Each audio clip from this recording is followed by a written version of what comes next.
Hi everyone, इस video में हम इंडियाज़ फॉरेन पॉलिसी का चैप्टर 3 पढ़ेंगे and this chapter is on India Russia relations. शुरुआती दौर से लेके भारत और रूस के संबंध कैसे रहे हैं, इसे हम विस्तार से जानेंगे। देखो, रशिया हमारा शुरू से ही सबसे ट्रस्टेड और क्लोज पार्टनर रहा है और आज भी है। टू स्टडी और foreign policy, India Russia relations को हम 3 पार्ट्स में क्लासिफाई कर सकते हैं। पहला, relations during the Soviet era, या इसी को कोल्ड वॉर पीरियड कह लीजिए। 1947 से लेके 1991 तक के संबंधों को हम इस दौर में रखते हैं। Second, relations after the disintegration of USSR, यानी 1991 में सोवियत संघ के टूटने के बाद भारत और रशिया के संबंध कैसे हुए। और तीसरा, पुतिन के राष्ट्रपति बनने के बाद का जो दौर है, सन 2000 के बाद का जो टाइम पीरियड है, इसे हम स्ट्रेटेजिक पार्टनरशिप के अंदर रखते हैं। And lastly we will see the current status and major areas of cooperation between India and Russia. तो क्लियर है आउटलाइन? चलो फटाक से वीडियो को लाइक कर दो, चैनल को subscribe and let's start with the Soviet era. देखो, ये वर्ल्ड मैप है, इसमें ये है यूएसएसआर और ये रहा इंडिया। पहले यूएसएसआर को ठीक से समझ लेते हैं। देखो, यूएसएसआर एक सिंगल इंडिपेंडेंट कंट्री जैसा था। बेसिकली ये एक यूनियन था। रशिया ने अपने अगल बगल के रिपब्लिक स्टेट्स को मिला के ये यूनियन बनाया था। तो USSR means union of Soviet socialist republics, या इसी को शॉर्ट में सोवियत यूनियन कह देते हैं। इस यूनियन के अंदर टोटल 15 रिपब्लिक स्टेट्स थे। Russia, Ukraine, Belarus, Uzbekistan, Kazakhstan, Georgia, Azerbaijan, Lithuania, Latvia, Estonia, Moldova, Kyrgyzstan, Tajikistan, Turkmenistan और Armenia. These were the 15 republics under the massive super power country USSR. अब इस यूनियन का जो सबसे बड़ा और सबसे पावरफुल हिस्सा था वो था रशिया, और इस पूरे यूनियन को कंट्रोल भी रसिया ही करता था। बाद में 1991 में इसी यूनियन के अंदर जो 15 रिपब्लिक स्टेट्स थे वो अलग हो गए। सबने अपने आप को इंडिपेंडेंट नेशन डिक्लेयर कर दिया। रशिया की इकोनॉमी डाउन हो गई और इस यूनियन का सुपर पावर स्टेटस छिन गया। So that is why the period before 1991, USSR के टूटने के पहले का जो दौर है, it is mentioned as Indo Soviet relations, because Russia was not a separate country then, it was a biggest part of the USSR itself. Clear है? Now let's come to the first phase of India Russia relations, that is the Soviet era. अब देखो, भारत और रूस की दोस्ती बहुत पुरानी और गहरी रही है। India and Russia share a very old and deep friendship. The time from India's independence in 1947, 1947 में भारत के आज़ाद होने के बाद से लेकर के 1991 तक का जो समय है, ये पूरे 40-45 साल भारत और रूस की दोस्ती का गोल्डन फेज माना जाता है। Let's break this down, why this is called golden phase. अब देखो, 1947 के बाद इंडिया और रशिया के रिलेशंस थोड़े ठंडे ही रहे। सोवियत के लीडर जोसेफ स्टालिन ने भारत की ओर बहुत ज़्यादा ध्यान नहीं दिया था। He did not pay much attention to India. पर स्टालिन के मरने के बाद चीज़ें बदली। Things changed after Stalin died. Mid 1950s में सोवियत लीडर्स भारत आए। फिर प्रधानमंत्री जवाहरलाल नेहरू भी मॉस्को गए। अब मॉस्को उस वक्त यूएसएसआर की राजधानी हुआ करती थी, यहीं से पूरा यूनियन कंट्रोल होता था। आज के टाइम पे मॉस्को रशिया की राजधानी है। तो 1950s में दोनों देशों के बीच थोड़ी आवाजाही शुरू हुई, बातचीत होनी शुरू हुई, तो संबंध थोड़े बेहतर हुए। और आपको याद ही होगा कि कोल्ड वॉर में हमने नॉन अलाइनमेंट की पॉलिसी रखी थी। यूएस एंड सोवियत यूनियन किसी के मिलिट्री ग्रुप्स को ज्वाइन नहीं किया था, तो सोवियत यूनियन ने हमारे इस डिसीजन का भी सम्मान किया। The Soviets respected this choice. अब आज़ादी के बाद भारत की शुरुआती हालत एकदम गड़बड़ थी। गरीबी, भुखमरी, ना कोई इंडस्ट्रीज, ना कोई इंफ्रास्ट्रक्चर, ना मॉडर्न टेक्नोलॉजी। तो हमें भारत की इकोनॉमी बिल्ड करने के लिए किसी का साथ चाहिए था। सो सोवियत यूनियन ने हमारी हेल्प करी। India wanted to build big factories to grow its economy. The Soviet Union stepped in to help. They gave money and technology. Bhilai steel plant, Bharat heavy electricals limited, ONGC, इन सब को build करने में Soviet का ही सहयोग रहा। IIT Bombay को भी setup करने के लिए इन्होंने ही फंड्स, मशीनरी और टेक्निकल इक्विपमेंट्स दिए थे। कश्मीर मुद्दे पे भी सोवियत ने हमेशा भारत का ही सपोर्ट किया था। 15 अगस्त को हमें इंडिपेंडेंस मिलने के बाद अक्टूबर में पाकिस्तान ने कश्मीर में अटैक कर दिया। लगभग आधा हिस्सा अपने कंट्रोल में ले लिया था। कुछ हिस्सा आज भी पाकिस्तान के कब्जे में है, जिसे हम POK बोलते हैं, पाकिस्तान ऑक्युपाइड कश्मीर। तो कश्मीरी डिस्प्यूट को सुलझाने के लिए मैटर यूनाइटेड नेशंस में भी उठाया गया कि भाई इस मुद्दे पे अंतर्राष्ट्रीय संस्थाएं हस्तक्षेप करें और इसका हल निकाला जाए। अब कश्मीर मुद्दे पे अमेरिका और ब्रिटेन हमेशा पाकिस्तान का पक्ष ही लिया करते थे। America and Britain usually supported Pakistan's position on Kashmir in United Nations. They tried to push for resolutions that called for international intervention. पर सोवियत यूनियन हमेशा भारत के साथ खड़ा रहा। सोवियत के पास वीटो पावर थी UN में। अब वीटो का मतलब है कि जिन भी कंट्रीज को ये पावर दी गई है, वीटो पावर दी गई है, उनमें से अगर किसी एक ने भी यूनाइटेड नेशंस में लिए जाने वाले फैसलों पर वीटो लगा दिया तो वो डिसीजन कैंसिल हो जाएगा। तो जब भी यूनाइटेड नेशन में ऐसे फैसले लिए जाने के लिए प्रस्ताव लाया गया जो भारत के हित के खिलाफ थे, तो सोवियत ने हमेशा उस पर अपनी वीटो पावर लगा के उसको रोक दिया था। The Soviet Union used its veto power many times to block decisions against India and protect India's rights over Kashmir. अभी के टाइम पे वीटो पावर सिर्फ 5 कंट्रीज के पास है, China, France, Russia, United kingdom and United states. फिर 1971 की treaty सबसे important थी इस फ्रेंडशिप में, पिछले चैप्टर में भी इसका जिक्र आया था अगर आपको याद हो तो। This was the most important moment in the Indo Soviet relations. उस समय भारत के लिए खतरा यह था कि यूएस, चाइना और पाकिस्तान तीनों की मिली भगत चल रही थी और लगभग ये सिचुएशन क्लियर दिख रही थी कि आने वाले कुछ महीनों में ही इंडिया और ईस्ट पाकिस्तान के बीच वॉर होगी ही होगी। तो इसमें हमें किसी सुपर पावर का साथ चाहिए था। तो तत्कालीन प्रधानमंत्री इंदिरा गांधी यूएसएसआर गईं, उनके टॉप लीडर से मीटिंग करी और फैसला हुआ कि यूएसएसआर विल सपोर्ट इंडिया।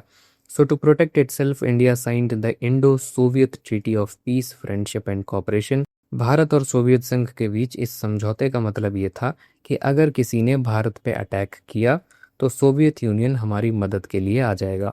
तो सोवियत ने अपना वादा निभाया भी। The strongest test of this friendship happened in 1971। कुछ ही महीनों बाद पाकिस्तान ने हमारे एयरफील्ड्स पे अटैक कर दिया and India fought a major war against Pakistan which led to the birth of Bangladesh. 71 में ही हमारी ईस्ट पाकिस्तान से लड़ाई हो गई थी, जिसे वॉर जीतने के बाद हमने पाकिस्तान से छुड़ा के इंडिपेंडेंट बांग्लादेश डिक्लेयर कर दिया था। अब इस वॉर में पाकिस्तान को अमेरिका का फुल सपोर्ट था। अमेरिका ने इंडिया को धमकाने के लिए बे ऑफ बंगाल में अपनी नेवी भी भेज दी थी। तो हमने सोवियत यूनियन से कहा कि हाँ भाई, खतरा सर पे है, अब आपको आना पड़ेगा, क्योंकि पाकिस्तान से तो हम खुद निपट लेंगे पर अमेरिकन फोर्सेस को काउंटर करने के लिए हमारे पास पर्याप्त वेपन्स हैं नहीं। तो सोवियत ने कहा कि टेंशन ना लो, हम अपनी नेवी तुम्हारे लिए भेज देते हैं। अगर अमेरिकन फोर्सेस ने इंडिया पे अटैक किया तो पहले तो उन्हें हमसे निपटना पड़ेगा। तो American navy Bay of Bengal में पहुंचती इससे पहले ही यूएसएसआर ने अपनी शिप्स एंड सबमरीन्स भेज के उन्हें तैनात कर दिया बे ऑफ बंगाल में। The Soviet union quickly Saint its own submarines and ships. US navy बाद में पहुंची तो रास्ते में देखा कि भैया यहाँ पे सामने पहले से ही सोवियत की सेना खड़ी है, अब अमेरिका अपने राइवल सुपर पावर से डायरेक्ट टकराए कैसे, तो ये वापस चले गए। And this stopped the US from interfering, India won the war.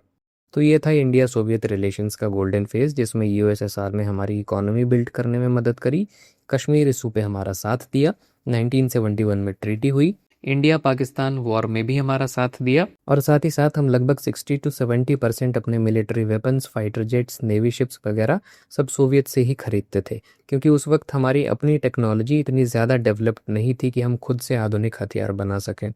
Now let's come to the second phase of Indo-Soviet relations, that is after the disintegration of USSR in 1991। अब year 1991 जो है भारत और रूस के संबंधों के लिए बहुत गड़बड़ साल रहा, क्योंकि 91 में ही यूएसएसआर का विघटन हो गया, यानी यूएसएसआर टूट गया। डिसइंटीग्रेशन का मतलब है विघटन। एक पीवाईक्यू भी है यहाँ पे इस टॉपिक से। Discuss the major issues which have influenced Indo Russian relationship after the disintegration of USSR. Soviet संघ के विघटन के बाद भारत और रशिया के संबंधों को प्रभावित करने वाले प्रमुख मुद्दे कौन से रहे हैं, इस पर चर्चा कीजिए। तो चलिए डिसइंटीग्रेशन के बाद का जो दौर रहा उसको देखते हैं। So in 1991 the Soviet Union collapsed and broke into 15 different countries. The biggest and the most important piece became the Russian federation. तो 91 में सोवियत यूनियन के अंदर जो 15 रिपब्लिक स्टेट्स थे वो सब अलग हो गए और सब ने अपने आप को इंडिपेंडेंट डिक्लेयर कर लिया, और इस यूनियन का जो सबसे बिगेस्ट और सबसे इंपॉर्टेंट हिस्सा था वो निकल के बन गया रशियन फेडरेशन। अब हमारे लिए इसका बड़ा नुकसान था, क्योंकि Soviet Union was a super power and our close ally, but now after disintegration it is no more. So suddenly India lost its biggest super power friend. The strong umbrella that protected India was gone. अब disintegration के बाद Russia अलग हुआ, उसकी economy भी कमजोर हो गई थी। अब रशिया के पहले प्रेसिडेंट बने थे Boris Yeltsin. His country was totally broken and poor. अब जब इकोनॉमी की हालत गड़बड़ हो तो सुधारने के लिए क्या चाहिए होता है? पैसा। He needed a lot of money to fix the economy of his country। अब पैसा कहाँ से मिलेगा? लोन लेके। और लोन देगा कौन? IMF और वर्ल्ड बैंक। और इन दोनों संस्थाओं में सबसे ज्यादा फंडिंग और वोटिंग वेटेज किसकी है? अमेरिका की। तो इनसे दोस्ती तो करनी पड़ेगी, बिना अमेरिका की कृपा के काम चलेगा नहीं। So Yeltsin decided to make friends with America and Western Europe to get loans. Because he wanted to please America, that is why he ignored India for a few years. तो क्योंकि इन्हें America के साथ होना पड़ा तो इन्होंने India को कुछ सालों के लिए इग्नोर कर दिया। इवन यहाँ तक हुआ कि इंडिया रशिया के बीच एक रॉकेट टेक्नोलॉजी ट्रांसफ़र को लेकर डील साइन हुई थी, पर अमेरिका के दबाव में उन्होंने ये डील भी कैंसिल कर दी। अमेरिका ने यूएसएसआर से कहा कि इंडिया को कोई टेक्नोलॉजी ट्रांसफ़र मत करना। अब रशिया की इकोनॉमी तो डाउन थी ही, उन्हें अमेरिका को प्लीज़ करना था, पर सेम टाइम पे 1991 में ही इंडिया में भी इकोनॉमिक क्राइसिस आया था, जिसके बाद हमने एलपीजी रिफॉर्म्स किए थे, लिबरलाइजेशन, प्राइवेटाइजेशन एंड ग्लोबलाइजेशन। तो इंडिया रशिया दोनों की इकोनॉमी गड़बड़, that is why both had to look towards America. अब यूएसएसआर के टूटने के बाद हमारे लिए सबसे बड़ी प्रॉब्लम हुई मिलिट्री स्पेयर पार्ट्स की। This was the biggest crisis for India. हमारी आर्मी, नेवी और एयरफोर्स के पास अराउंड 70% से ज़्यादा वेपन्स सोवियट्स के ही थे, हमने यूएसएसआर से ही इंपोर्ट किए हुए थे। अब टाइम टू टाइम वेपन के पार्ट्स चेंज करने पड़ते हैं, नए लगाने पड़ते हैं, इनको रिपेयर करना पड़ता है। अब ये पार्ट्स आएंगे कहाँ से? जहाँ से इंपोर्ट किए गए हैं, यानी सोवियत से। पर जब सोवियत यूनियन ही 15 कंट्रीज़ में टूट गया और इसका कोई अस्तित्व ही नहीं बचा, तो जो फैक्ट्रीज वेपन बनाती थी वो भी अलग अलग हिस्से में हो गई, कुछ यूक्रेन के हिस्से में, कुछ बेलारूस के हिस्से में, कुछ रशिया के पास। So when the Soviet Union broke into 15 countries, the factories that made weapons got divided. Some factories went to Ukraine, some to Belarus and some to Russia. अब जब ये सब एक ही साथ हुआ करते थे यूनियन में, तो हमारे लिए दिक्कत नहीं थी, सीधे यूएसएसआर से डील हुई और वेपन्स मंगा लिए गए। पर जब सब अलग अलग हो गए तो हमें ये भी ढूंढना पड़ेगा कि जहाज का कौन सा वाला स्पेयर पार्ट किस कंट्री से मिलेगा। So due to this problem India's tanks and fighter planes started breaking down. India could not find spare parts to fix them and it was a huge security risk. तो इन सारी समस्याओं के चलते 1990s के पूरे दशक में हमारी पुरानी जो दोस्ती थी यूएसएसआर के साथ वो थोड़ी ठंडी सी हो गई। रशिया अपनी इकोनॉमिक प्रॉब्लम सॉल्व करने में लगा हुआ था and India was busy in dealing with its own economic crisis and trying to make friends with America. तो ये वीक फेज लगभग 10 साल तक रहा, यानी सन 2000 तक। उसके बाद फिर रशिया में एक नया लीडर पावर में आया और फिर से कहानी बदल गई। 2000 के बाद से अब तक का जो टाइम पीरियड है वो हम रिवाइवल एंड स्ट्रेटेजिक पार्टनरशिप के अंदर रखते हैं। 90 का दशक खत्म होते होते by late 1990s Russia realised that India was still a very important friend. हर सन 2000 में एक नई शुरुआत हुई। व्लादिमीर पुतिन रशिया के राष्ट्रपति बने और इनके नेतृत्व में भारत और रशिया की उस पुरानी दोस्ती में फिर से जान आ गई। राष्ट्रपति बनने के बाद सन 2000 में पुतिन भारत आए और इस विजिट के दौरान India and Russia signed a very important document, the declaration on the India Russia strategic partnership. तो यहीं से भारत और रशिया एक स्ट्रेटेजिक पार्टनर बन गए और इस पार्टनरशिप का मतलब यह था कि दोनों देश डिफेंस, पॉलिटिक्स और ट्रेड जैसे मसलों पर आपसी सहयोग के लिए प्रतिबद्ध हैं। इसके बाद हमारी रशिया से कॉपरेशन और फ्रेंडशिप इतनी स्ट्रांग होती चली गई कि हमने इस फ्रेंडशिप को अपग्रेड कर दिया and it was renamed a special and privileged strategic partnership. अब भारत ये स्पेशल और प्रिविलेज्ड पार्टनर होने का टाइटल ये सिर्फ रशिया के लिए ही इस्तेमाल करता है। बाकी अमेरिका वगैरह तो हमारे लिए सिर्फ स्ट्रेटेजिक पार्टनर है, पर रशिया स्पेशल एंड प्रिविलेज्ड है। इस फ्रेंडशिप को एक्टिव रखने के लिए दोनों देशों ने एक नई परंपरा की शुरुआत की है। इंडिया और रशिया के बीच हर साल एनुअल बायलैटरल समिट होता है। Every year the prime minister of India and president of Russia meet for an annual summit. Bharat के प्रधानमंत्री और रूस के राष्ट्रपति दोनों इस समिट में एक दूसरे से मिलते हैं। दोनों तरफ के डिप्लोमेट्स के बीच मीटिंग होती है और चर्चा की जाती है कि कैसे हम अपने सहयोग को बढ़ा सकते हैं, प्रॉब्लम्स को कैसे सॉल्व कर सकते हैं। Now what are the major areas of cooperation between India and Russia. देखो, दोनों ही कंट्रीज 4 मेजर सेक्टर्स में मिलके काम कर रही हैं। First is the defence sector. Russia आज भी भारत का सबसे बड़ा वेपन सप्लायर है। अपनी आर्मी, नेवी, एयरफोर्स के लिए ज़्यादातर वेपन्स हम रशिया से ही खरीदते हैं। अब पहले तो सिर्फ खरीदते ही थे, पर अब दोनों कंट्रीज ने ज्वाइंट पार्टनरशिप की है वेपन्स बनाने के लिए। So we are working together as a joint partners in defence equipments manufacturing. Example की बात करें तो दुनिया के सबसे फास्टेस्ट क्रूज मिसाइल है द ब्रह्मोस मिसाइल। इसे भारत और रशिया ने मिलकर बनाया है। जॉइंट पार्टनरशिप में ही रशिया की हेल्प से अमेठी उत्तर प्रदेश में एक राइफल फैक्ट्री भी सेटअप की गई है, जिसमें लगभग 6 लाख से ज़्यादा AK-203 राइफल्स बनाने का टारगेट रखा गया है। हाल ही में हमने रशिया से सबसे advanced S-400 missile defence system भी खरीदा है। कोई देश हमारे पे अगर मिसाइल छोड़ दे तो ये सिस्टम उस मिसाइल को 400 किलोमीटर दूर से ही हवा में ही नष्ट कर सकता है। Second cooperation is in energy sector. हमें अपने देश और इकोनॉमी को चलाने के लिए बहुत ज़्यादा ऑयल एंड गैस चाहिए। India needs a massive amount of oil to run its economy, पर भारत की ज़मीन में तेल के कुएं पर्याप्त है नहीं। But Russia has huge oil and gas reserves, so India has invested heavily on Russian oil fields. आज भी जितनी हमें ज़रूरत है उसका अराउंड 30% हम केवल रशिया से ही इम्पोर्ट करते हैं। स्पेशली रशिया यूक्रेन वॉर शुरू होने के बाद रशिया ने हमें ऑफर भी दिया था कि आप हमसे ज़्यादा तेल खरीदोगे तो हम सस्ते दाम में दे देंगे, तो हमने खरीदे भी। India has bought huge amounts of crude oil from Russia at very cheap and discounted prices. तीसरा कॉपरेशन है न्यूक्लियर एनर्जी में। रशिया अभी एक्टिवली इंडिया में न्यूक्लियर पावर प्लांट्स बना रहा है। तमिलनाडु में एक बहुत बड़ा कुंडनकुलम न्यूक्लियर पावर प्लांट बनाया गया है, इसमें भी हमारी रशिया ने ही हेल्प करी है। न्यूक्लियर रिएक्टर्स बनाने में भी इन्हीं की मदद से अभी काम चल रहा है। Unlike other countries, Russia provides a comprehensive package that includes reactor technology, long term fuel supply and technical consultancy. And fourth sector of our cooperation is space technology.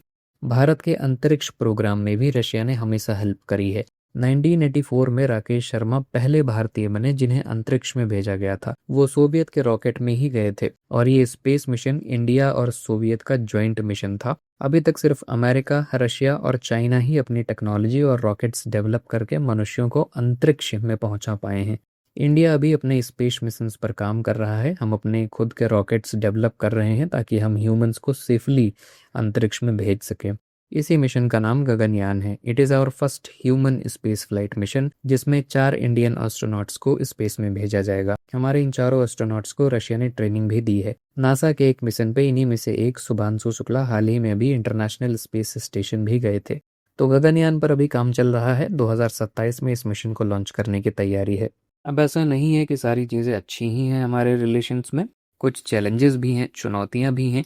Even though the friendship is strong, the world is changing rapidly, new problems have appeared in the relationship. सबसे बड़ी समस्या तो हमारे लिए है Russia China axis. This is India's biggest worry. Russia has been isolated by America and Europe. Because of this, Russia is becoming very dependent on China for trade and support. अब America और Europe मिलकर Russia की economy कमज़ोर करने में लगे हुए हैं। दुनिया का कोई भी देश रशिया से अपने ट्रेड संबंधों को बढ़ाता है, डील्स वगैरह करता है, तो अमेरिका उसके ऊपर टैरिफ लगा देता है, क्योंकि ये लोग चाहते हैं कि भाई रशिया का कोई सपोर्ट ही ना करे। So Russia has been isolated. तो अब अमेरिका और यूरोप का सपोर्ट डिक्लाइन हो रहा है, इसलिए रशिया जो है ज़्यादातर अब चाइना पर डिपेंड होता जा रहा है ट्रेड और सपोर्ट के लिए। और ये चीज़ हमारे लिए खतरे की घंटी है, क्योंकि चाइना हमारा सबसे बिगेस्ट राइवल है। और जितना ज़्यादा रशिया चाइना के ऊपर डिपेंड होता जाएगा, फ्यूचर में हमारे लिए प्रॉब्लम्स उतनी ही ज़्यादा बढ़ने वाली हैं, क्योंकि चाइना की हमसे बनती नहीं। 1962 में बॉर्डर को लेके भी वॉर हो चुकी है। अरुणाचल प्रदेश वाले हिस्से को चाइना कहता ही रहता है कि ये हमारा पार्ट है। अब हो सकता है कि फ्यूचर में चल के भारत और चीन की सेनाएं आमने सामने हो या बॉर्डर वॉर हो जाए। वैसी सिचुएशन में ज़्यादा चांसेस ये हैं कि रशिया चाइना का पक्ष लेगा, अगर रशिया की डिपेंडेंसी चाइना पर बढ़ती रही तो। क्योंकि जिस पर आप ज़्यादा डिपेंडेंट हो जाते हो, आप उसके खिलाफ नहीं जा सकते। So that is why in India China conflict Russia might side with China और might stop giving weapons to India. तो रशिया की चाइना पर बढ़ती हुई डिपेंडेंसी आगे चल के हमारे लिए खतरा बन सकती है। सेकेंड चैलेंज हमें रशिया यूक्रेन कॉन्फ्लिक्ट में देखने को मिला। 2022 में रशिया ने यूक्रेन पर अटैक कर दिया था। अब इस समय भारत के लिए बड़ी दुविधा हो गई थी, क्योंकि हमें एक तरफ से फ़ायदा मिल रहा था और दूसरी तरफ से नुकसान होने वाला था। अमेरिका और यूरोप बार बार इंडिया पर ये प्रेशर बना रहे थे कि तुम रशिया के खिलाफ बोलो और रशिया से जो भी तुम ऑयल खरीदते हो उसको बंद करो खरीदना। पर भारत ने कहा कि हम अमेरिका और यूरोप के दबाव में कोई कदम नहीं उठाएंगे, हमारी अपनी स्ट्रेटेजिक ऑटोनॉमी है। हम तेल खरीदते हैं रूस से, तो तुम्हें क्या दिक्कत है। और रही बात वॉर की, तो हमारा शुरू से ही पक्ष रहा है कि भैया युद्ध के जरिए मसले सुलझाए नहीं जा सकते, बातचीत के जरिए जो भी दोनों देशों के बीच कॉन्फ्लिक्ट्स हैं उसको सुलझाया जाए। यूनाइटेड नेशन में रशिया के अगेंस्ट भी कुछ प्रस्ताव पारित करने की कोशिश की गई, उसमें भी भारत ने रशिया के अगेंस्ट वोट करने से मना कर दिया, क्योंकि रशिया तो हमारे साथ शुरू से ही रहा है, हम उसके खिलाफ कैसे जा सकते हैं। So India also clearly told Russia that this is not an era of war and asked for peace through dialogue. और हमने अपने नेशनल इंटरेस्ट को ध्यान में रखते हुए अपनी स्ट्रेटेजिक ऑटोनॉमी बनाए रखी। अब रशिया उस वक्त भारत को सस्ते दाम में तेल बेच रहा था, तो उस वक्त हमने खूब क्रूड ऑयल खरीदा था रशिया से। हम अमेरिका और यूरोप के दबाव में क्यों झुक जाएं? हमें भी तो अपनी इकोनॉमी का फ़ायदा देखना है। पर अमेरिका ने कहा ठीक है, तुम हमारी नहीं सुनोगे, हम सुपर पावर हैं, हम तुम्हारे ऊपर टैरिफ लगा देंगे। तो यूएस ने इंडिया के ऊपर 50% तक का टैरिफ लगा दिया। इसलिए हमारे सामने समस्या खड़ी हो गई और यूएस से फिर हमने कहा कि देखो भैया, डील कर लेते हैं। इस डील में ये हुआ कि हमने रशिया से अपने ऑयल इंपोर्ट्स को 10% रिड्यूस कर दिया और बदले में यूएस ने हमारे ऊपर से टैरिफ रिड्यूस करके 18% कर दिया। So India protected its own national interest by continuing to buy cheap Russian oil to save its own economy. However, the USA later imposed tariffs and India was forced to reduce its oil imports.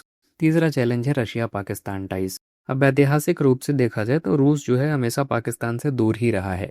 Cold war के time पे Russia ने पाकिस्तान को weapons नहीं provide किए। कश्मीर मुद्दे पे हमेशा भारत के ही साथ रहा। But recently because India is getting closer to America, that is why Russia started talking to Pakistan. तो अब क्योंकि भारत के संबंध अमेरिका से थोड़े ज़्यादा बढ़ रहे हैं, हमने अमेरिका के साथ में डिफेंस डील साइन करने स्टार्ट कर दिए हैं, तो इसलिए रशिया ने अपने दरवाजे पाकिस्तान के लिए भी खोल दिए हैं। पहले रूस ने बैन लगा रखा था कि हम पाकिस्तान को कोई भी हथियार नहीं बेचेंगे, but now Russia lifted it's arms ban on Pakistan and even held joint military exercises. अब ये बैन हटा लिया गया है। रशिया और पाकिस्तानी आर्मी के कुछ जॉइंट मिलिट्री एक्सरसाइजेस भी स्टार्ट हुई हैं। हालांकि अभी भी जो आधुनिक हथियार रूस इंडिया को बेचता है वो पाकिस्तान को नहीं देता। पर आने वाले समय में अगर पाकिस्तान के संबंध रशिया से ज़्यादा बढ़े तो हमारे लिए खतरे हो सकते हैं। और चौथी समस्या है trade imbalance and payment issues. दोनों देशों के बीच जो ट्रेड है वो बैलेंस्ड नहीं है। Trade between both the countries is not balanced. India buys a lot from Russia and Russia buys very little from India. Bharat जो है रशिया से बहुत ज़्यादा अमाउंट में खरीदारी करता है। ऑयल्स, वेपन्स हम ज़्यादातर रशिया से ही मंगा रहे हैं, पर भारत रशिया को एक्सपोर्ट बहुत कम कर रहा है। फाइनेंशियल ईयर 2023-24 की बात करें तो बाईलेटरल ट्रेड दोनों देशों के बीच इंपोर्ट एक्सपोर्ट मिला के लगभग $65 बिलियन का रहा, जिसमें से सिर्फ लगभग $61 बिलियन तो हमने इंपोर्ट ही किए हैं, बाकी सिर्फ $4 ही बिलियन हमने एक्सपोर्ट किया है। इंडियन मार्केट में जब खुद ही ज़्यादातर सामान चाइना के हैं तो हम बाहर के देशों को कैसे एक्सपोर्ट करेंगे? हमें अपनी मैन्युफैक्चरिंग पे काम करना पड़ेगा। और साथ ही साथ पेमेंट इश्यूज़ को लेकर के भी समस्याएं हैं। तो अब क्योंकि अमेरिका और पश्चिमी देशों ने ये ठान लिया है कि हम रशिया की इकोनॉमी को कमज़ोर करके ही मानेंगे, तो इन्होंने पेमेंट्स पर सैंक्शंस भी लगाए हैं। अब दुनिया का जो ज़्यादातर ट्रेड होता है ऑयल को लेकर के वो यूएस डॉलर में ही होता है। भारत को अगर रशिया से तेल खरीदना है तो हमें डॉलर में पेमेंट करनी पड़ेगी। इंडियन रूपी में 10,000 की गड्डी नहीं दे सकते उन्हें। ऑयल खरीदने के लिए सबको डॉलर में पेमेंट करना पड़ता है और ये जो पूरा प्रोसेस है डॉलर पेमेंट का, ये स्विफ्ट सिस्टम्स के जरिए अमेरिकन बैंक्स से होके गुजरता है। So because of Western sanctions on Russian banks, paying for Russian oil in US dollars became very difficult. हालांकि एक अच्छी बात अभी ये है कि यूएस डॉलर को बाईपास करने के लिए ब्रिक्स कंट्रीज जो हैं ये अपना एक नया सिस्टम बनाने की कोशिश कर रही हैं। ब्राज़ील, रशिया, इंडिया, चाइना और साउथ अफ्रीका, इनके बीच ट्रेड और पेमेंट्स को लेके एक नई करेंसी लाने की बात चल रही है ताकि हम यूएस डॉलर को बाईपास कर सकें। देखते हैं इस पर आगे क्या होता है। तो आई होप ये चैप्टर आपको क्लियर हो गया होगा। एक नज़र फिर से डाल लेते हैं। भारत की आज़ादी के समय रशिया जब सोवियत यूनियन का हिस्सा था तो सोवियत ने ही हमारी इकॉनमी बिल्ड करने में हेल्प करी। कश्मीर मुद्दे पे भी भारत का साथ दिया। 1971 इंडो सोवियत ट्रीटी साइन हुई और इंडिया पाकिस्तान वॉर में यूएसएसआर ने हमें अमेरिका से भी बचाया। फिर second phase of our relations 1991 onwards. 91 में यूएसएसआर 15 रिपब्लिक्स में डिवाइड हो गया। रशिया की इकॉनमी डाउन हो गई। इंडिया में भी इकोनॉमिक क्राइसिस आ गया and both had to look towards America. Disintegration के बाद हमारे लिए वेपन्स की प्रॉब्लम हो गई और लगभग 10 साल तक हमारे रिलेशंस वीक रहे। फिर सन 2000 के बाद रिवाइवल, पुतिन राष्ट्रपति बने, भारत आए, स्ट्रेटेजिक पार्टनरशिप हुई और आज रशिया हमारा स्पेशल एंड प्रिविलेज्ड पार्टनर है। अब हम defence, oil and gas, nuclear energy, space technology, इन सब में कॉपरेट कर रहे हैं। कुछ चैलेंजेस भी हैं जिसमें रशिया की चाइना पर बढ़ती हुई डिपेंडेंसी हमारे लिए सबसे बड़ा खतरा साबित हो सकती है। तो क्लियर है ये चैप्टर। नोट्स का लिंक डिस्क्रिप्शन में डाल दिया है, एक बार डाउनलोड करके पढ़ लीजिएगा। बाकी भारत और रूस के संबंधों पर आप क्या सोचते हैं हमें कमेंट बॉक्स में ज़रूर बताइए। So please give your suggestions and feedback in the comment. This is the end of the video. Thank you. Have a nice day.